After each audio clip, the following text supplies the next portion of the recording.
Welcome to Houston Sports Talk with your host, Robert Land. Thanks for checking into the best Houston sports podcast. Joining me is my co-host, Stephen Kerr, 65 plus years in sports journalism between the two of us. Stephen, we're just 8 days away from opening day and the Yankees at Minute Maid Park. I know you're ready, but are the Astros ready? Yeah, that is the question, Robert. I think from an offensive standpoint, I feel pretty good about them being ready. It takes pitchers a little longer to round into form than the hitters, so under normal circumstances, you might wonder that. But given with what the Astros have been facing since spring training started, Robert, you have to wonder. But you know what? I mean, you look across the league, all across Major League Baseball since spring training has started, bunch of pitchers. I mean, almost every team seems to be hit, even the Yankees. I mean, they haven't escaped it either. So I guess you could ask that question about everybody in the major leagues is their pitching ready for whatever series that they're going to do to start the season? Yeah, no doubt about that. Injuries, it just seems like throughout sports, it just seems to be the storyline throughout all of sports, NBA, NFL. Jose Urquidy out for a while. Add him to Verlander and, of course, McCullers and Garcia. We might have the best group of starting pitchers, Stephen, who can't play. Are you worried? Yeah, no doubt. You could form an all-star team with just those guys and, combine them with some of the other teams whose starters are out. And you'd have a pretty darn good all-star team, I'd say. I'm scared because the guys that you have left, let's remember, Hunter Brown looked bad the second half of last year. Now, he was young, and we talked about it with Kenny Van Dorn a couple of weeks ago. That was to be expected. But what do you really hope for with Hunter Brown? JP France was really good. We'll see how he bounces back. A rookie that had a ton of innings, for a rookie last year going into the postseason. Let's see how he bounces back. And then, of course, Christian Javier, I'm still a little worried about Christian Javier after last year. And, he lost the weight. Looks good, Stephen, on the mound, but does his pitching looks good? And then Fromber, he's struggled a little bit. We're still, I hate worrying about spring training because guys are working on stuff and all the stuff you could pretty much throw away. But I guess because of what happened last year with those two guys, I'm worried. You said it, Robert. I think the biggest problem is, when we judge this sort of thing is we go off what happened last year and then put it in with spring training of what's going on now. And I think it's natural to do that because what else do you have to draw from? You had a great year last year. Well, maybe you'll come back and have a great year this year. Well, that doesn't always happen. You have a poor year last year. You want to bounce back the next year. The one thing I will say, getting to Hunter Brown, first of all, the one thing I'm encouraged about, Robert, is that Hunter is working on kind of reshaping his arsenal a little bit. Now, you might say, well, if he's having to tinker with it, how much is that going to affect him, especially at the start of the season? But I think he clearly needed to vary it a little bit more, maybe even add a pitch to continue to try to fool hitters better than he was toward the end of last year. Christian Javier, yeah, he lost the weight. He looks better, but he's still been kind of hot and cold in spring training. He had a rough start the other day, had a pretty good one before that. And Fromber is Fromber. When are we ever going to stop wondering about Fromber Valdez? Because it always seems to be the case. So I'm going to try to take the high road, Robert, and just say that with all of these guys that struggled last year, especially in the second half of the season, and you throw JP France in there, you just have to think that most, if not all of them, maybe not all of them, but most of these guys are going to bounce back and at least have decent to good years this year. The thing that worries me about France is that, yeah, he did have a little bit of a shoulder issue coming in.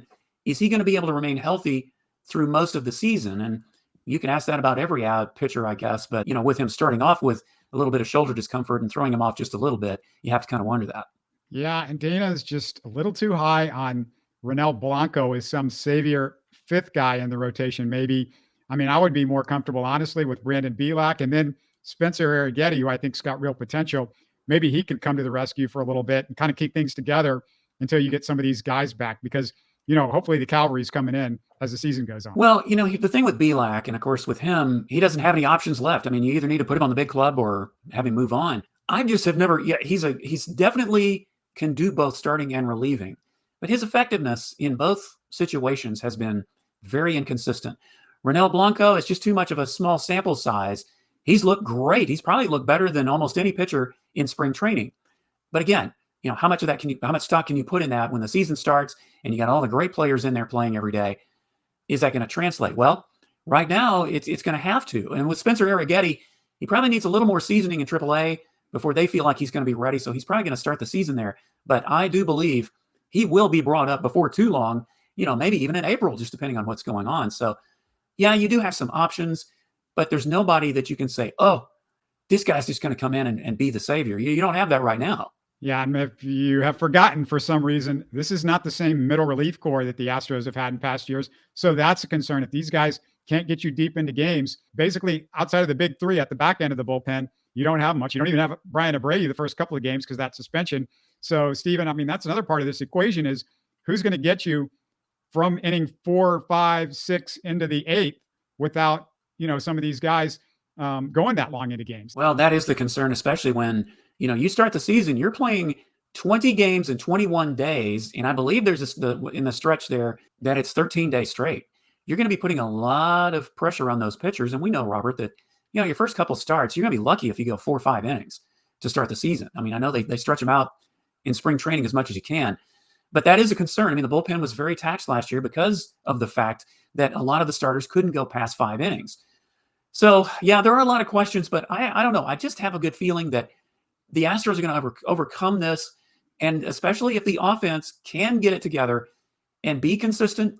Maybe Joe Espada's tinkering with the top of the lineup might actually be a help with the offense, and you might see some slugfests early on, 8-6, 10-8, but hey, as long as you win the games, then you're not going to get too far behind in the standings. So you're just going to have to hope that they can inch you along until Verlander gets back, and we'll just have to see how the other guys do. And I don't always put a lot of hope in the season with Lance McCullers and Luis Garcia coming back and starting right away and how effective they're going to be. Everybody's looking forward to that. But, you got to remember, these guys have been out for a while. They're going to have to round themselves back into game shape. So that's something to consider as well. The Astros nearly signed a splash free agent. I want to get to that pretty quickly. But first, just want to remind everybody to subscribe and comment. And don't forget that now we've got an adrenaline hit for you, Houston Sports Talk Junkies. We've added shorts into our YouTube channel. Look for 1-minute adrenaline hits of Houston Sports Talk.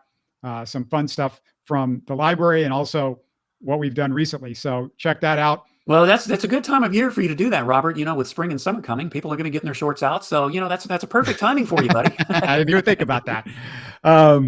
So what did you think of the potential Blake Snell signing, Stephen? He ended up getting 2 years, $62 million from the Giants. What did you think about the Astros going after him and the Astros missing out? Well, I didn't have a problem with them going after him. I mean, especially if you think about all the stuff we just talked about. You'd love to have a guy like Blake Snell who could come in there and at least give your rotation a bit of a solid foundation, and then you get Verlander back. That's a game changer. Here's what I didn't like, and here's why I'm not all that upset that the Astros didn't end up landing him. I mean, yeah, the money was probably an issue. I think his market value was going to be somewhere in the low $20 million range per year. I didn't see Jim Crane going 30, 31 million. But here's what I think the Astros balked at, Robert. I'm not so sure. The money may have been an issue, but I think the bigger issue was that Snell was wanting a player option after the first year.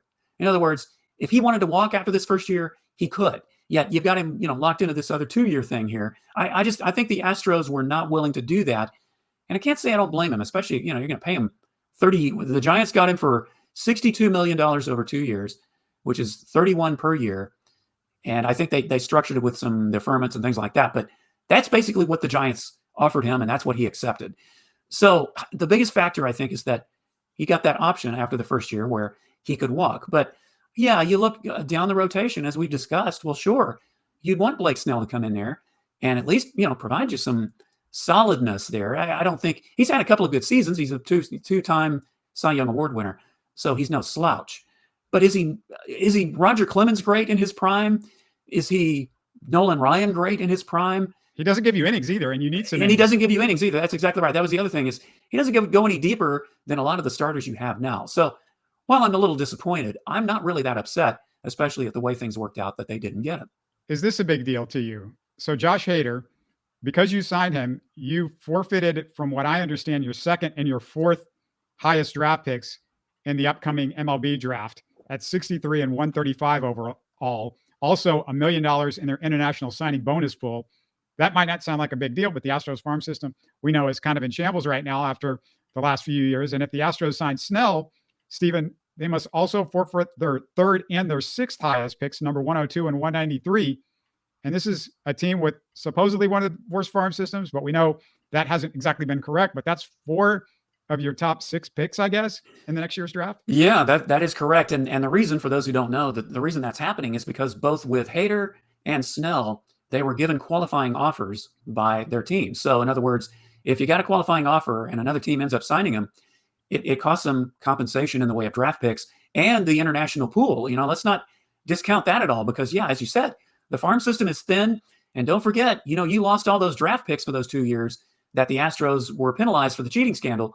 So it really leaves you thin. So, yeah, if you'd have signed Snell, you would have lost another draft pick, even more money with the international pool. So that's something to consider, too, if you're looking at the big picture instead of just the bare details of how things could have played out right now. Yeah, and well, you were talking about 2 picks. And if Snell's walking after a year, like you said, that's another reason why you wanted to at least have him for a couple of years. Yeah, absolutely. A 2, even a 3-year deal, I wouldn't have balked at that either. But that 1-year option, if I were Jim Crane, I definitely would have balked at that. Yeah, you all already gave up 2 of your best prospects for Verlander for 2 years. Yeah, that's the thing you have to keep in mind with this free agency. It's not clear cut with all of these players, especially if they get made qualifying offers by their original teams. The other guy that was out there, Jordan Montgomery, and who's still available, but Jim Bowden reported, just as you and I are recording this, that the Astros don't plan on pivoting to Jordan Montgomery. I can't believe that guy's still out there. I mean, he was incredible last year. Well, he was against the Astros for sure. Just ask them. I think he won both of his starts in the World Series. But, the funny thing, Robert, about Jordan Montgomery is the lack of information that we're hearing about what's going to happen with him. I mean, like Blake Snell, he went through the entire offseason, but I haven't heard any kind of a number attached to him, much less anybody talking to him about possibly signing him. Even right now, with the Blake Snell talk, I'm seeing nothing. I know you and I looked on Twitter or X or, different places before we started recording this. And yeah, it's a mystery.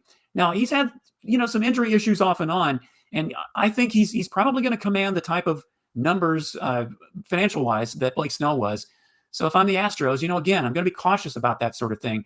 Yeah, you need to solidify your rotation, but you don't want to do some kind of a desperate move in order to do that. And Jordan Montgomery may require the same type of thing. It'll be interesting to see now that Blake Snell is signed, what's going to happen with Jordan Montgomery moving forward. Yeah, and he really took off when he went to Texas. If you remember, I mean, he was all right in St. Louis, 3.42 ERA. Yeah. Before the trade, but afterwards, 2.79 was unbelievable in the playoffs. And you look at his career, he's been pretty darn solid the last, few years. He had a 5.11 with the Yankees back in 2020, but I don't even count that because that was the pandemic season. Right. So really, if you look at since the pandemic season, I mean, he's really good. He's a lefty starter. He's a proven postseason guy now. Scott Boras, it's a little shaky what's going on with Boras because Blake Snell, to me, getting in this sort of jam with Blake Snell and Jordan Montgomery. And remember, Carlos Correa thought he was going to get a lot more. And maybe it's working out a little bit for Correa, but I remember, wasn't that a Boras guy as well, Stephen? Yeah, I mean, a lot of that, all the stuff that went on with Correa between the Twins and the Giants and then who was it, the Mets? Weren't they in on him too? And then that fell through. So, yeah, Scott Boras, you remember back in 2004, the whole Carlos Beltran thing. He was a Scott Boras client, and the Astros missed out on him. And that worked out well for money. It did work out well for the Astros, but not for the Astros. Worked out for Carlos Beltran. But that's what I'm saying. Boras was in his heyday then. But now, the landscape's becoming a bit different, even for agents like Scott Boras. So, but at the end of the day, Robert, he's still going to come away with a pretty darn good, package with all of these players he's signing. He could retire right now and he'd never be hurting. Well, I mean, I'm not worried about Boras. I'm not worried about these guys. They're going to, should be able to live fine, but they could lose a ton of money because I'm guessing they wanted multi-year deals guaranteed and not just, hey, let's do 2 years and an option and all, all that stuff. Oh, sure. They wanted that. And, but as it's getting late in the offseason, now you got spring training going on.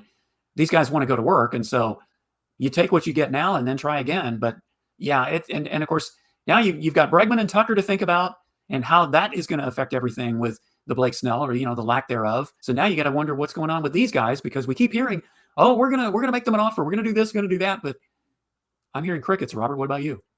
Yeah, that's the way it goes these days in baseball. A lot of this stuff used to not be like this, but now it's like guys are going into March and they don't have contract. Really good players. Yeah, we're talking big names here, not just the bargain basement guys that end up latching on at the time spring training starts. These are big names we're talking about. Yeah, it's not Jake Odorizzi we're talking about. No, definitely not.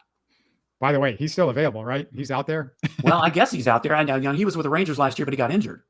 So, Yeah, even if he's still out there, I don't think I would take my chances with him a second time if I were the Astros. Certainly not. I just saw, I think he signed a minor league contract with the Rays.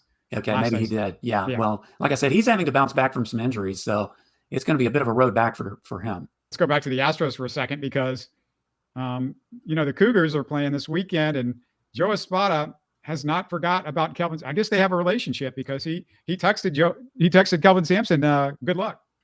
Well, I hope that's not a jinx. I mean, I hope it's a good luck charm for him that, the Cougars end up going deep into the tournament and winning the championship again. But, it's always nice to see how the local teams support each other. I know, some of the Rockets players were at some of the Texans games and vice versa this past year, with the success both those teams have had. So, it's a class move when you can do that sort of thing and support your other local teams. So I think that's great. Now, whether they're friends or whatever, I don't know. They've both been in the area for a few years. So, maybe they do have some kind of a professional relationship. I guess the last thing I'll bring up is, you always look for the guys in spring training that, hey, does this guy have something? Is there a guy that sort of jumps out as one of the young guys? And got to give it to Joey Loperfido. We talked about him with Kenny Van Dorn with Astros Future a couple of weeks ago. Man, he's having a good spring. And also, he's a good cook. He cooked for the guys too. Yeah, I was going to say, Robert, I'm going to have to cut this short because I've been invited to West Palm Beach to another meal that Joey's going to prepare, and they want me to sample it. So I'm going to have to run. We can just call him Joey Cooks. In fact, I think that's his Instagram handle, right? Joe Cooks. I think it's Joe Cooks. Loperfido's name, it keeps coming up. He's one of those guys that, you keep thinking, oh, he's going to have a little more seasoning. Oh, he's probably not going to make the roster. Well, he may not make it at this cut, but if he very well may because of the way he's been playing. And let's not forget, Gray Kessinger had a little bit of a hamstring strain. So that knocks him out, at least for, temporarily. That could pave the way for a Joey Loperfido, who, I know he's an outfielder, but he's played some infield positions too, off and on. That could pave the way for him to make the roster, even if they weren't planning for him to initially. But you're going to keep hearing that name because the guy he just brings it. He's got some power. He's a left-handed bat. He can play multiple positions. You're going to see Joey Loperfido very soon, I think. The only seasoning that he doesn't need right now is for his paella because he looks like he's ready. That's what I'm saying. Well, if you get a 10 out of 10 from a guy like Jose Altuve, no, you don't need to change a darn thing, Joey. Just keep cooking the way you're cooking. All right, we're going to talk some Cougs in a couple of days. They will beat Longwood. I'm going to make that really out there on a limb prediction, and me and Steve are going to be back for a live post game on Sunday. Cougs against either Nebraska or Texas A&M. That would kind of be fun. That'd be interesting. And I'm scared of Nebraska, but I think I'd be scared more of Texas A&M just because you saw how they did when they played them the first time earlier this year. They almost beat the Cougars. I mean, it took a bit of a flurry for the Cougars to finally put them away. They are a pesky team. They've had some struggles, but, they beat Kentucky a couple of times and beaten some other good teams, and then, they've stubbed their toe against some others. So A&M is one of those puzzles. You don't know which team is going to show up. And with it being the NCAA tournament, there's no telling what will happen. So that's going to be an intriguing matchup to keep an eye on, whether it's Nebraska or Texas A&M. Longwood, gosh, stranger things have happened. It would just be, I don't think you and I would be in any condition to do a post-game show on Friday night if the Cougars lose to Longwood, Robert. I think we would have to wait a day or two just because of all the sulking we're going to do and the anger, the tears. So either way, we might have to wait on this one. I don't. Who knew about Longwood? They're in Farmersville, Virginia. That's about all I know of them. Didn't a 16-1 just last year? They did. Yeah, that's what I'm saying. It is not out of the realm of possibility. And let's not forget, the biggest thing that worries me about the Cougars, Robert, is with the injuries they have, the lack of depth, especially as you get deeper into the tournament and you play more and more games. We saw with Iowa State. I know, Juwan Roberts didn't play. That was a decision. That was a coaching decision there. But I think it can catch up with you, especially in the NCAA tournament. So that is my biggest fear with the Cougs, is just all the injuries they've had. And the shooting is so hot and cold that you just have to wonder. But gosh, it would be terrible if they knocked out in the first round with a team like Longwood. Yeah, hopefully they can just take out some key guys with about 10 minutes left in that game. And it's a blowout like we've seen the Cougs do so many times. That would be ideal. But yeah, we'll be here Sunday after the game. If they get that far, and depending on who they play, we'll be here for that. Yeah, Cooper Klein's going to talk Rockets with me in our next show, so keep an eye out for that one too. But good talking Astros with you, Stephen. It's real next week, and we'll talk to you soon. Oh, yeah, I can't wait, Robert. This is my favorite time of year, so let's go Stros. You're listening to Houston Sports Talk. Hey, don't forget to support us by subscribing and commenting on YouTube. You can always listen to us on Spotify, Apple, or your favorite podcast app. Tell your friends about us and share our show links on social media. Spread the word, everybody. Thanks for listening.